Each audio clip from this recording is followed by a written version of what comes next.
Hello বন্ধুরা, আজকে চলে আসছি বাঁধাকপির বড়া রেসিপি নিয়ে।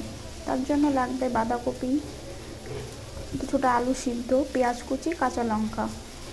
এবার একটা বাটিতে বাঁধাকপিগুলো নিয়ে নিলাম, দিয়ে দিলাম একে একে পেঁয়াজ কুচি, লঙ্কা কুচি।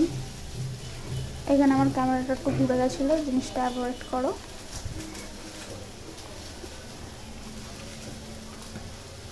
কিছুটা মিশিয়ে নেওয়ার পরে এবার দিয়ে দেব সিদ্ধ করা আলুটা দিয়ে আবার কিছুক্ষণ মেখে নিয়ে দিয়ে দিলাম হলুদ গুঁড়ো দিয়ে দিলাম। এবার পরিমাণ মতন নুন, কাশ্মীরি রেড চিলি পাউডার, কিছুটা বেসন আর চালের গুঁড়ো। এবার এগুলো মিশিয়ে নিয়ে দিয়ে দিলাম একটা ডিমটাকেও এর সঙ্গে মিশিয়ে নেব। ভালো করে মিশিয়ে নিয়ে কড়াইতে তেল গরম করতে দিয়ে দিয়েছিলাম। কড়াইটা একটু বেশি গরম হয়ে গেছে বলে ওরকম রং হয়ে গেছে।